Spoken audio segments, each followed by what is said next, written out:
அனைவருக்கும் வணக்கம். Pre market அனலைஸ்ல இன்னைக்கு எந்த ஸ்ட்ரைக் எப்படி இருந்தால் என்ன நடப்பதற்கான வாய்ப்புகள் இருக்கு அப்படிங்கிறத பார்க்கலாம். இது முழுக்க மேக்ஸ் கணக்கின் அடிப்படையில் செயல்படக்கூடியதுங்க. ஓகேங்களா? சரி, இப்போ ஃபர்ஸ்ட் நம்ம இன்னைக்கு வந்து எக்ஸ்பைரி தேர்ஸ்டே, கரெக்டுங்களா? இன்னைக்கு எக்ஸ்பைரியும் கூட நம்ம கணக்கின் அடிப்படையில் தான் எதுவுமே எடுக்கிறோம். நம்ம ஒவ்வொரு நாளும் ஒரு ஸ்ட்ரைக்கை கொடுத்து சொல்கிறோம். நிறைய ஒரு சிலர் மெசேஜ் பண்ணி கேட்குறீங்க.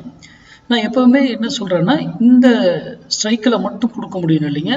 23,000 கொடுக்கலாம், 23,200 கொடுக்கலாம், 22,900 கொடுக்கலாம், எனி ஸ்ட்ரைக்கில் கொடுக்கலாங்க. ஆனால் எல்லாருக்கும் தெரிஞ்ச ஒரு சில வேல்யூவை தான் நான் கொடுத்துக்கிட்டு இருக்கேன். தெரியாத வேல்யூவை நம்ம கொடுக்குறதில்ல. அது சம்திங், அதுக்கு எல்லாத்துக்குமே ரூல் இருக்கு. ஓகேங்களா? இப்போ நீங்களே ப்ராக்டிஸ் பண்ணலாம். ஓனா யார்ட்டையும் கிளாஸ் போகணும் அவசியம்லாம் கிடையாது. நீங்களே படிக்கலாம். ஆனால் லாங் ப்ராசஸ், வருடக்கணக்கு ஆகும் கண்டிப்பாக. ஏதோ ஒரு நாள் எடுத்தோம் அப்படி கிடையாது. பழக தான் மார்க்கெட் வந்து உங்களுக்கு சொல்லும். அது வந்து மேக்ஸ் படி இயங்குங்க. அப்படியே மேக்ஸ் வந்து உங்ககிட்ட சொல்லிட்டு தான் போகும், நான் அப்படி தான் போகிறேன் அப்படின்னு. அது அங்கே உணர்த்தும். ஓகேங்களா? அதை சார்ந்து படிங்க. சரி, இன்னைக்கு தேர்ஸ்டே எக்ஸ்பைரி.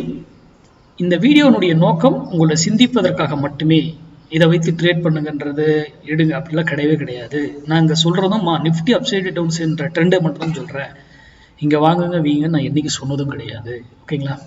அப்போது வியாழக்கிழமை எல்லாம் நம்ம ஸ்டூடெண்ட்லாம் என்ன பண்ணுவீங்க, 0 to 0 கால் பண்ணுவீங்க. அதுக்கு என்ன ரூல் சொல்லி கொடுத்துருனோ அதை பண்ணுங்க. நான் 0 to 0 கால் பண்ணுறதில்ல, சொல்லி கொடுக்குறதோட சரி.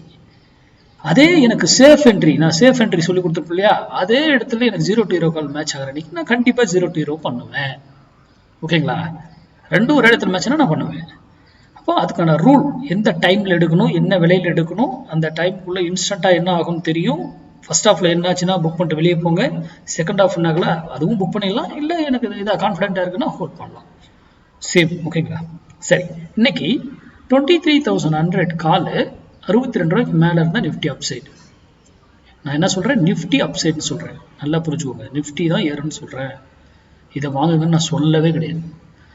அதே 62 ரூபாய்க்கு கீழே இருந்தால் நிஃப்டி டவுன் சைடு, நிஃப்டி இறங்கணும்னு தான் சொல்கிறேன். அப்போ நிஃப்டி இறங்கணும்னா அப்போ நீங்கள் யாரோ ஒரு புட்டை வாங்கணும். அவரை எந்த விலையில் வாங்கணும், அது என்ன டார்கெட் போகும் எல்லாம் தெரியணும். நம்ம ஸ்டாப் லாஸ் வச்சு பண்ணணுமா வைக்காமல் பண்ணணுமா எல்லாம் இருக்கு, படிக்கணும். அப்போ உங்களுக்கு ஏற்றாற் போல ஒரு ரூலை உருவாக்குங்க, வடிவமைங்க. இப்போ நம்ம வந்து வண்டி 2 வீலர் ஓட்டு போனோம்னா அதுக்கு டிரைவிங் லைசன்ஸ்னு ஒன்று வச்சிருந்தா தானே நம்ம வண்டி 2 வீலர் ஓட்டிட்டு போக முடியும் ரோட்டில். இல்லைன்னா போலீஸ் பிடிச்சி ஃபைன் போட்டுருவாங்க இல்லையா? அப்போ அதற்கு ஏற்றாற் போல் ட்ரேட் பண்ணு. ஓகேங்களா? இதனுடைய நோக்கமே அதுதான். அதே போல ஒரு ஸ்ட்ரைக் இங்க இருக்குன்னா ஒரு விலையில போனா இது திரும்பி ஆகணும், ஆறு அப் ஆகணும். அங்க ரிவர்சல்னு ஒன்று அந்த இடத்துல நடந்தே ஆகணும் சார். அதே போலதான் கீழே வந்தா, இங்க இருக்கு கீழே வந்தா ஒரு விலையில வந்து திரும்பணும், ஆறு அங்கிறது டவுன் ஆகும். ரிவர்சல் ஆகியே ஆகணுங்க. இந்த இதை வந்து யாராவது சொல்றாங்களா? முதல்ல சிந்தி. ஏன் இது சொல்றாரு அப்படிங்கிறதுக்கு நான் விடையை தேடுங்க. ரிவர்சல் ஆகியே ஆகணும். இந்த மார்க்கெட் ஒரு இடத்துல வந்தா ரிவர்சல் மீன்ஸ் அதே டைரக்ஷன்ல ரிவர்சல் ஆகலாம், அல்லது ஆப்போசிட் டைரக்ஷன்ல ரிவர்சல் ஆகலாம். ரெண்டு தான் நடந்தாகணும், வேற ஒன்றும் கிடையாது இல்லையா? அப்போ அது என்னன்னு அதை சார்ந்து ப்ராக்டிஸ் பண்ணுங்க. நன்றி, வணக்கம், வாழ்க வளமுடன்.